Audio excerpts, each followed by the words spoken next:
Hey, recovery kings and queens. This is Sarah, and welcome to You're So Annoying When I'm Sober.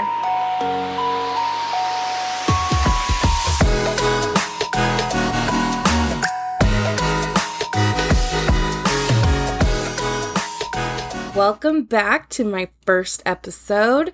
This is Sarah. A lot of you know me as Stellar. That is my nickname, so I go by both. In today's episode, I am going to be talking about who I am, how I ended up an addict, how it ruined my life, how I got clean, and what drives me today to stay clean. So, who I am a mom of two beautiful kids. I am a barber, and my life revolves around my kids, my job, my recovery, my family, and I don't really have time for anything else, I ended up an addict because when I was a kid, I just wanted to dabble in stuff, I was chasing that feeling of feeling different. I was chasing this, mind-altering substance. It was like I just wanted to be somebody else. I don't remember being in any type of situation where I was even exposed to that stuff. It was like I had to search for it. I had a pretty good childhood. My parents were great parents. I didn't, starve. I had clothes. In fact, I've been told I was like pretty much perfect until I was 12 years old, I was that rebel without a cause, and I was just chasing that life and not knowing what that life would bring.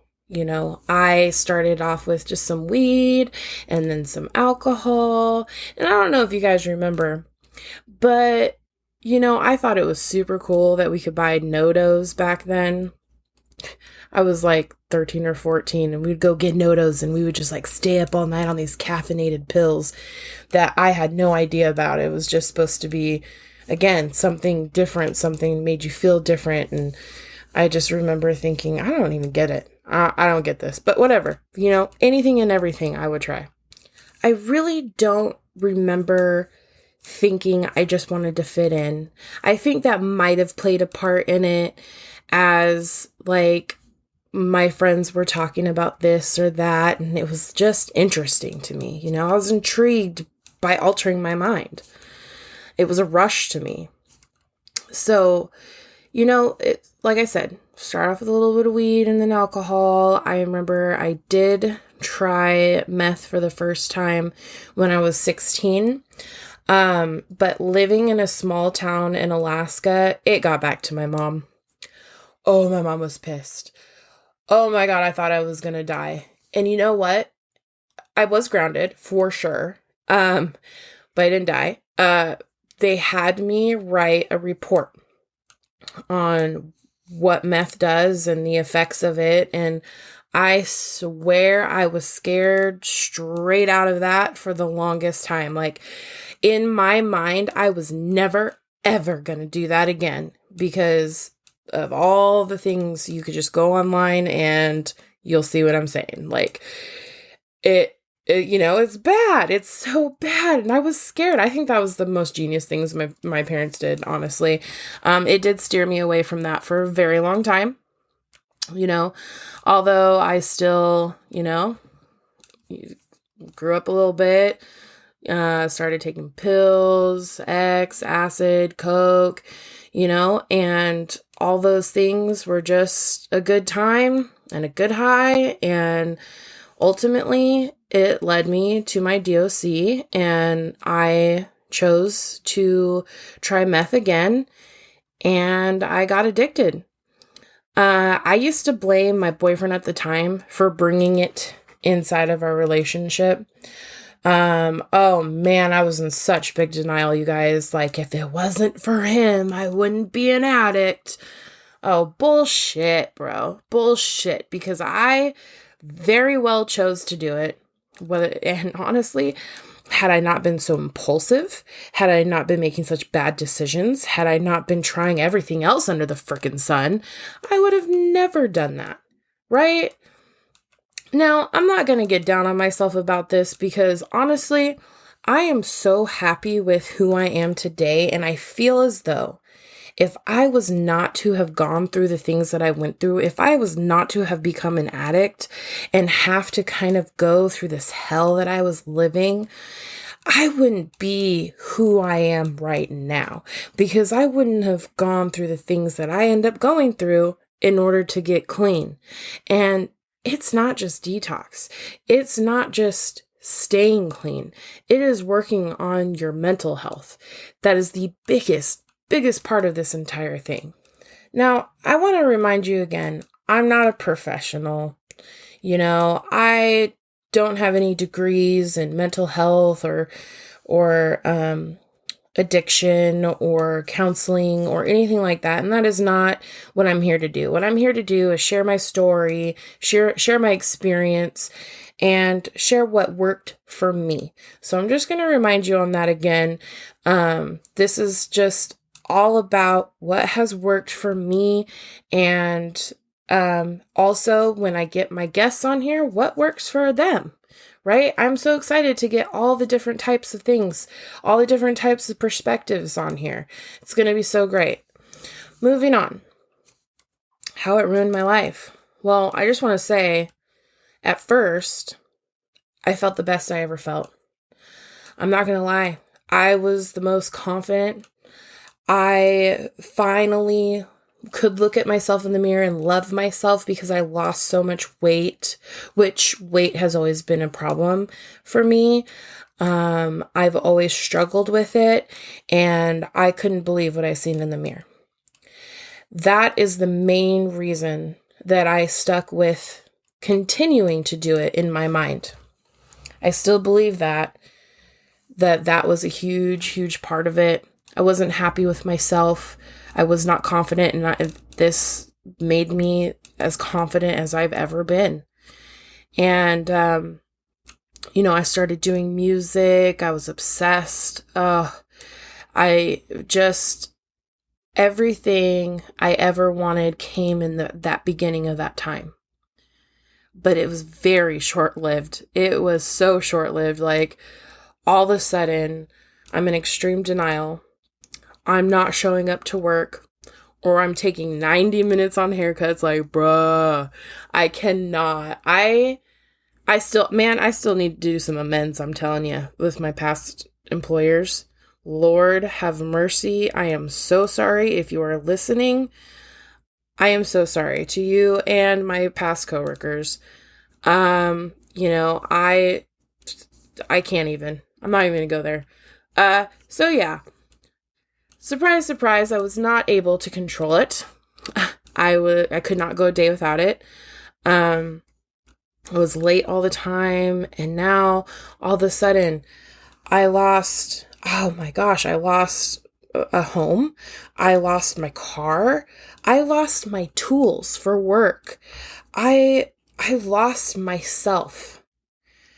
And you know what's kind of ironic is that I didn't even know who I really was until now that I've gotten clean. I know I keep jumping to when I get clean because this is what I know now. I thought I was finally who I wanted to be when I was in my addiction, because I was this confident singer/rapper putting albums out, and, everything was fabulous until I lost everything a couple of times and hit my rock bottom, or what I thought was my rock bottom, a couple of times before then getting clean. Listen, being in my addiction took over everything about me. It changed my attitude. It changed my hope. It drained everything that I ever was. And making that whole different alter ego for myself was deep down because I was running from who I actually was. The fact that I wasn't happy with who I actually was. Just pisses me off now. I'm just going to say that. Like, what the fuck? Like, bitch, you, girl, you pretty, you funny, you're all of those things. You're loving, you're kind, you're a great mom. Like, let's just do some affirmations right quick, like, right? Because looking back, I'm just so mad at myself that I wasted so much time hating on me. Like, knock it off. I am so glad that I am where I am today. I'm just going to say that, and here's how I got clean. Okay. I'm going to tell you the truth. And the truth is I didn't want to get clean. Okay. Yes, I was homeless. Yes, I didn't have shit to my name anymore. Yes, there was times that I got so bad that I was gonna, unalive myself, when you feel so bad and you're just in your addiction and you're just alone and everything is, but those were the times that I just wanted more. Unfortunately, I did not want to get clean, but I couldn't get a hold of my dealer. And it is as simple as that. I straight ran out. I ran out and I started coming down. I started going psycho, just detoxing, and it was awful. And being homeless at the same time. That is not good. It is not fun. It is not healthy. It was the worst possible feeling in the entire world. And, this is just really a part of my story. I'm just giving you kind of a very broad look at what had happened, right? So with that being said, that was the biggest blessing in disguise for me at the time. I started to figure out what am I going to do? Where am I going to go? How am I going to get my life back on track? And I had already heard about Oxford House. I had a couple of friends tell me about it before. And I'm just going to be honest, at the time they told me about it, I was like, oh, hell no, I'm not going to live no Oxford House and have to, abide by all these rules and regulations. And I don't know, I had this terrible vision of what it would have been like, I'm like, oh, I got to do chores. Like, what? What a terrible outlook. So I did. I went and I went on the oxfordvacancies.com. I applied. I had 8 interviews set up, you guys, and I was bound and determined. The very first interview that I went to, someone asked me, oh, and she's my best friend today. Someone asked me, how is it being clean and living in your car? And I just started bawling my eyes out. What do you mean someone understands me? Someone gets the pain that I am feeling right now? Someone knows what it's like? I'm going to be straight with you. I really thought I was alone in all of this. I really thought that only I am living this way. Only I know how I feel. And right then and there, I didn't feel alone anymore. That was the best feeling in the entire world. I'm getting shiver me timbers. It's crazy. I was 100% planning on going to get high that night if I couldn't get in. It was on the back of my mind. I got voted in, and I am so blessed and happy today that happened. And that changed my life. I struggled in the beginning. I struggled so bad, and I ended up going to outpatient treatment, ended up doing therapy, and that helped. That helped a lot.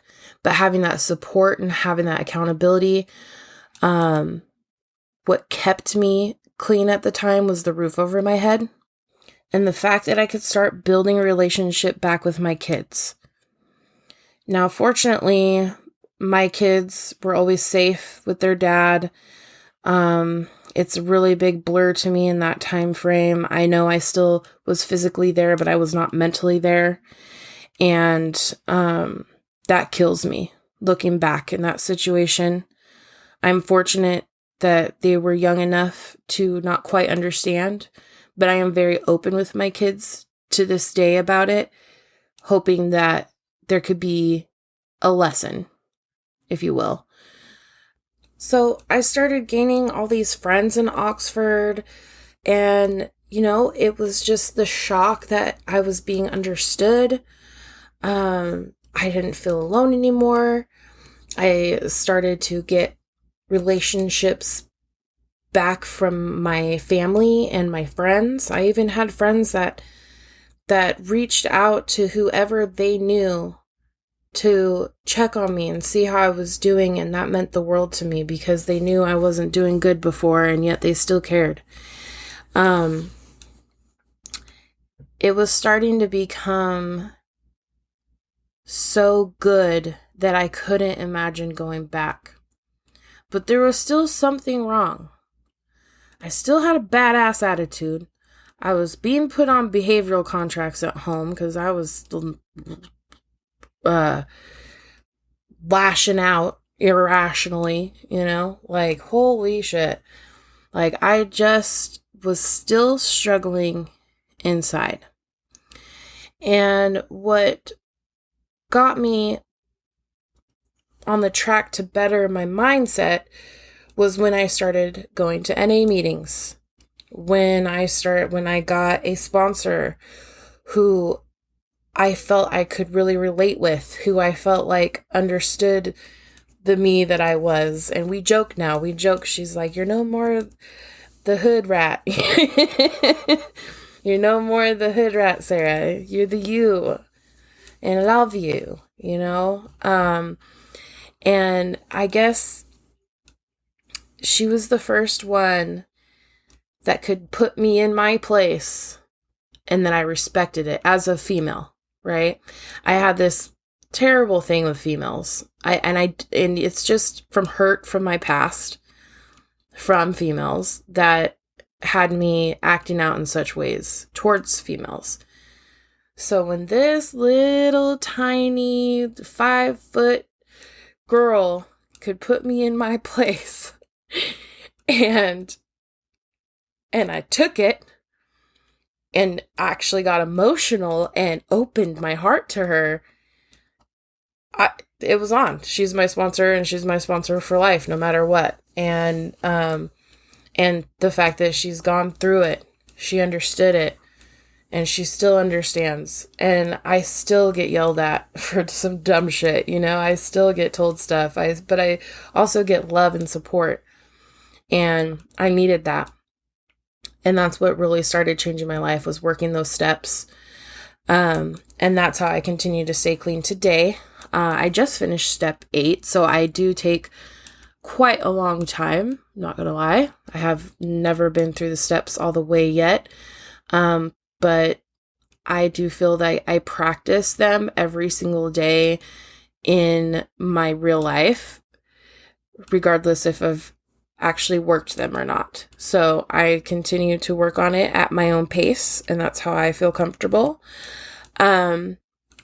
And I'm just so relieved. My kids are so proud. My family's so proud.